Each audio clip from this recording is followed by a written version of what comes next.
بنی اسرائیل کا ایک عبرتناک واقعہ ذکر کیا گیا ہے۔ بنی اسرائیل کے کچھ لوگ تھے جو سمندر کے کنارے ایلا نامی گاؤں میں رہتے تھے۔ یہ سب ماہی گیر تھے، سمندر سے مچھلیاں پکڑتے، بیچتے اور اپنی روزی کا اہتمام کیا کرتے تھے۔ بڑی خوشحال زندگی گزر رہی تھی۔ پھر قدرت کو ان کا امتحان منظور ہوا، ان کے لیے ہفتے کے دن مچھلی کا شکار حرام قرار دے دیا گیا۔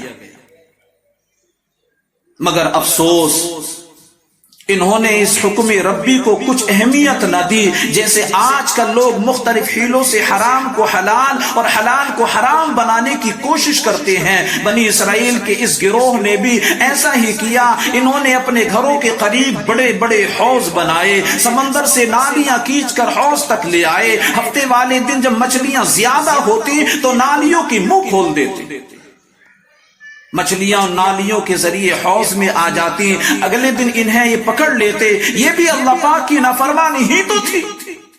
انہوں نے صرف اپنے دل کی تسکین کے لیے ایسا کیا، ورنہ ظاہر ہے مچھلیاں پکڑنا منع تھا۔ چاہے جال ڈال کر پکڑتے، چاہے حوض کے ذریعے قید کر لیتے، دونوں صورتوں میں مچھلیاں تو پکڑی ہی گئی، اللہ عز و جل کی نافرمانی تو کی ہی گئی۔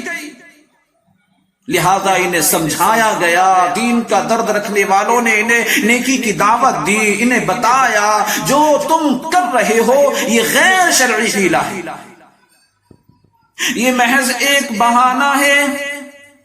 جو اللہ پاک کی نافرمانی کر رہے ہو مگر یہ نہ جاننا مانے، اللہ پاک کی نافرمانی کرتے رہے، گناہ چھوڑنے اور توبہ کرنے کو تیار نہ ہوئے، آخر ان کی مسلسل نافرمانی کے سبب اللہ پاک کا قہر ان پر برس پڑا۔ ایک صبح کو دیکھا گیا نافرمانوں کے چہرے مسخ ہو چکے تھے اور یہ سب کے سب بندر بن چکے تھے۔